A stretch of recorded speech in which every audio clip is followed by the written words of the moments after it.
నమస్తే, welcome to SK news. తూర్పు గోదావరి జిల్లా నిడదవోలు పట్టణ పురపాలక సంఘంలో కుర్చీలాట మొదలైంది. ఈ రోజు ఉదయం పురపాలక సంఘ కార్యాలయంలో పాత్రికేయుల సమావేశం నిర్వహించబడింది. ఈ సమావేశానికి పురపాలక సంఘ ప్రస్తుత చైర్పర్సన్ ఆదినారాయణ అధ్యక్ష వహించారు. సమావేశంలో ఆయన మాట్లాడుతూ, గతంలో పార్టీ పెద్దలు, గత శాసనసభ్యులు ఒక ఒప్పందాన్ని కుదుర్చుకున్నామని, 2.5 సంవత్సరాలు బాహుబలి ఆదినారాయణ చైర్పర్సన్ గా కొనసాగితే 2 సంవత్సరాలు కామశెట్టి సత్యబాబుకి, 6 నెలల పాటు పువ్వల రతిదేవికి ఈ పదవిని కట్టబెట్టాలని నిర్ణయించుకున్నామని ఆయన తెలిపారు. కామశెట్టి సత్యబాబు అనారోగ్యంతో ఇబ్బంది పడటంతో ఈ ప్రక్రియ మరింత ఆలస్యమైందని తెలిపారు. ఆయన మాట్లాడుతూ, గత ప్రభుత్వంలో శాసనసభ్యులుగా వ్యవహరించిన శ్రీనివాస్ నాయుడు పదవీ కాలం పూర్తి అవటంతో ఆయన్ను పదవి నుండి దిగి ఆ పదవిని కామశెట్టి సత్యబాబుకి బదలాయించాలని కోరారని, పార్టీ అధిష్టానం పెద్దల మాటలకు శిరస వహిస్తున్నానని తెలిపారు. అయితే పార్టీ పెద్దలు మాజీ శాసనసభ్యులు శ్రీనివాస్ నాయుడుకి, అతనికి ఆర్థిక లావాదేవీలు ఉన్నాయని, వాటిపై చర్చగా వారు గడువు తీసుకుని ఆ లావాదేవీలు అన్ని కూడా సరిచేస్తున్న హామీ ఇవ్వడంతో హామీ నెరవేరిన మరుక్షణం తన పదవి నుండి వైదొలిగి తన సోదరుడైనటువంటి కామశెట్టి సత్యబాబుకి పదవి కట్టబెడతానని ఆయన బహిరంగంగా తెలిపారు. ఈ విషయంపై ప్రజలు నిర్ఘాంతపోయారు. వైఎస్ఆర్ కాంగ్రెస్ పార్టీ ప్రభుత్వంలో జరిగే ఈ వ్యవహారాలను ప్రజలు తప్పు పడుతున్నారు. ఎందుకంటే కూటమి ప్రభుత్వం ఈ స్థాయిలో ఏర్పడిన తర్వాత కుర్చీలాటకి తెరలేపి ప్రజలను, అధికారులను ఇంత విస్మయానికి గురి చేయడం అవసరం లేదని కొందరు అభిప్రాయపడుతున్నారు. ఏది ఏమైనప్పటికీ ఆశావాహుల వరుసలో కామశెట్టి సత్యబాబు, పువ్వుల రతిదేవి ఉన్నారు అన్నదే నిజం. ఆర్థిక లావాదేవీలు సరిచేస్తే తప్ప వీరికి పట్టం కట్టడం కుదరదు అనేది కూడా నిజమని నితిన్లు వాపోతున్నారు.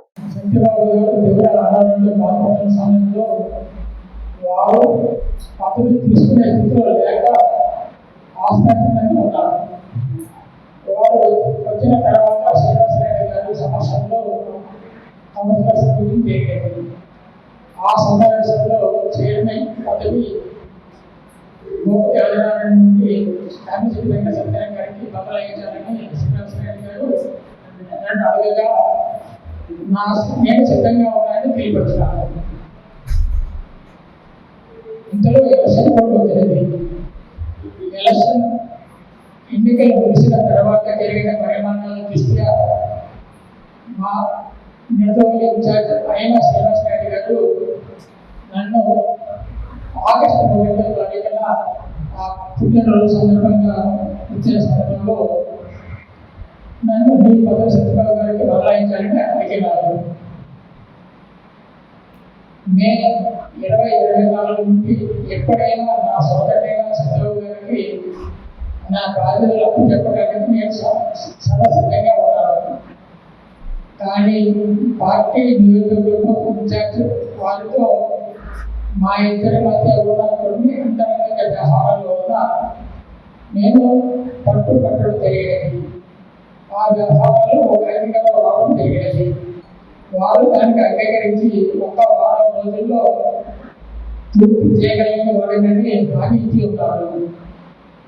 ఆ హామీ నెరవేరిన తక్షణమే నా సోదరుడైన సత్యబాబు గారికి చైర్మన్గా మా కౌన్సిల్ అంతా వారి పదవి బాధ్యతలు అప్పగించి పార్టీ పరిరక్షణకు కంట్రోల్ కట్టుకుని పనిచేస్తూ ఒప్పందం ప్రకారం చివరి 6 నెలలు శ్రీమతి రతిదేవి గారు కూడా చైర్మన్ చేసి మా పార్టీ పేరు, మా నియోజకవర్గ ఇన్ఛార్జ్ శ్రీనివాసరెడ్డి గారి ఆజ్ఞ ప్రకారం మీరు అంతా ఒకే పాటలో అవుతారని, నేను వెళ్ళిపోయి వేరే పార్టీలో వెళతాననే దుష్ప్రచారంలో ఎవరో నమ్మవద్దని నేను 2 చేతులు జోడించి నమస్కరించి కోరుతున్నాను.